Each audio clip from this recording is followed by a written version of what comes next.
조선 성종 때 사람들은 성종을 가리켜 낮에는 중국의 요왕과 순왕처럼 선정을 베풀고 밤에는 거란과 주왕처럼 술과 여자를 좋아한다고 해서 주요순 약얼주라고 부르기도 했다. 그렇듯 성종은 12명의 부인을 두었고 그 사이에서 16남 12녀를 얻었다. 성종의 많은 부인들 중 후궁인 수기 김씨에게서 휘수공주가 태어났고 옹주가 장성하자 성종은 임사홍의 넷째 아들인 임승재와 혼인을 시켰다. 임사홍은 서체와 문장력이 월등히 뛰어나고 중국어 실력도 상당하여 성종은 그의 능력을 높이 사며 총애하였다.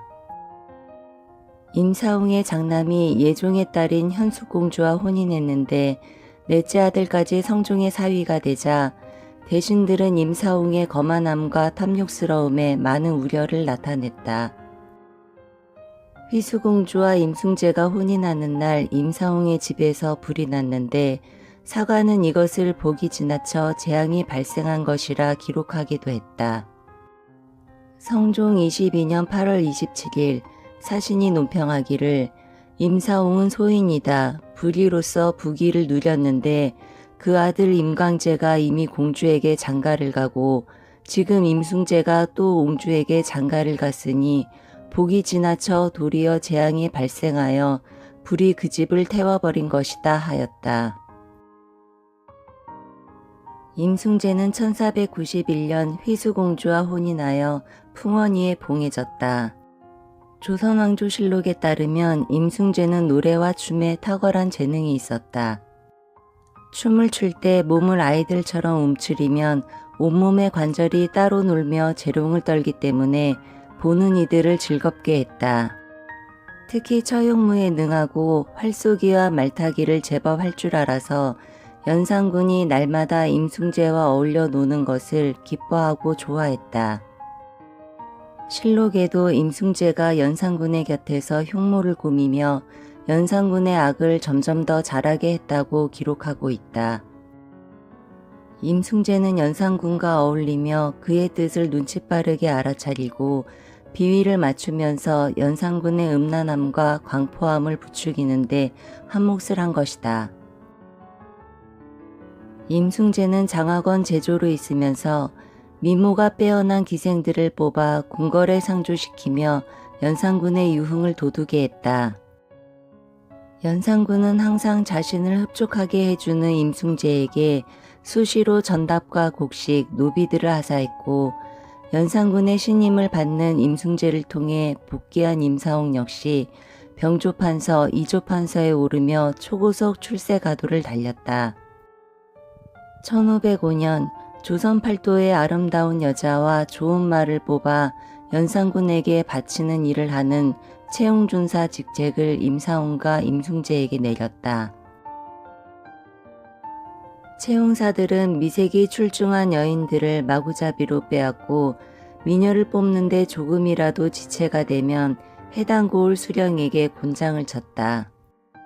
채용사들의 건세와 횡포는 하늘을 찔렀고 채용사가 지나간 고을마다 백성들이 원망하며 우는 소리가 끊이지 않았다. 그렇게 하며 갖다 바친 여인의 수는 무려 1만여 명에 이르렀다. 임승재가 지방에 갔다가 일을 마치고 돌아올 때면 연산군은 승지를 남대문 밖 한강까지 보내서 마중하게 할 정도로 그를 아꼈다. 평상시에도 임승재가 수레를 타고 다니면 마치 왕의 행차처럼 보일 정도로 그 위세는 하늘을 찔렀다. 향락에 빠진 연산군은 자신의 유흥을 돋워주는 임승재를 가까이 두려고 그의 집 사면에 있는 민가 40여 채를 헐어냈다.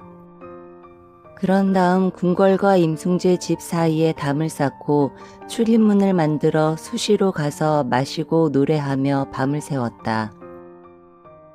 연산군은 기생과 양가집 규수에 이어 가까운 친척과 대신들의 부인들까지 강제로 겁탈하기에 이르렀다. 임승재는 문성정 이상의 아내이자 자신의 누이 동생을 연산군에게 선보였고 마음에 들어하자 시침하게 했다. 연산군은 자신의 형제들과 그다지 사이가 좋지 않았지만 이복누이 휘수공주는 예외였다.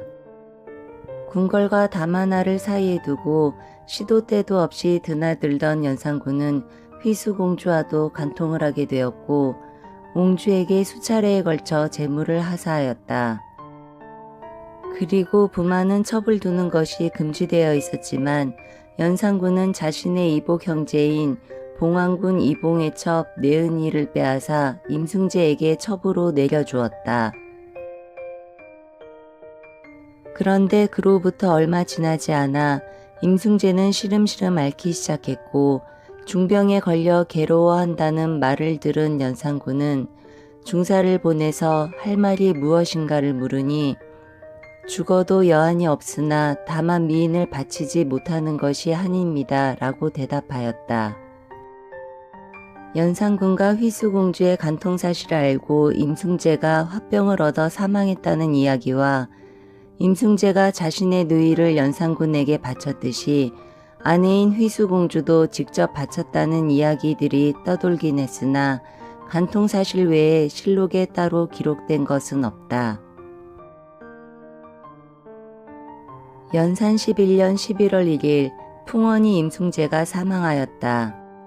사람이 죽으며 염습할 때 상주가 입안에 구슬이나 쌀을 물려주는 풍습이 있는데 이를 반함이라고 한다. 반함은 저승길을 떠나는 고인이 배를 굶지 않도록 재물과 양식의 상징인 구슬과 쌀을 입속에 넣어주는 효심에서 비롯된 풍습이다. 그런데 연산군은 중사를 보내어 반함을 끝내고 관에 넣은 임승재의 시신을 꺼내 입속에 무쇠 재갈을 채워 넣었다.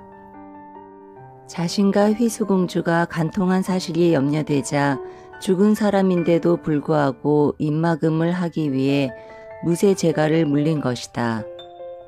실록에는 그가 죽자 왕은 몹시 슬퍼하며 승지 윤순을 보내 조문하게 하고 부위를 특별히 후하게 주었다.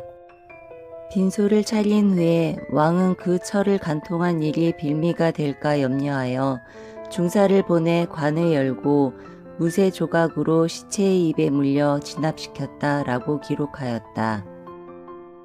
연산군은 자신에게 충성하며 향락과 온갖 악행을 함께했던 임승재의 마지막을 그렇게 보냈다.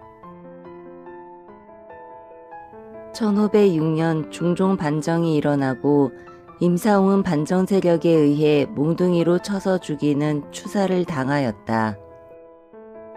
그리고 20여일 후 임사홍 부자의 악행에 대한 처벌 논의가 다시 있었고 임사홍은 부관참시 당하였으나 아직 휘수공주가 살아있어 중종은 임승재의 부관참시는 허락하지 않았다. 이후 휘수공주에 대한 이야기는 실록에 따로 전해지지 않는다.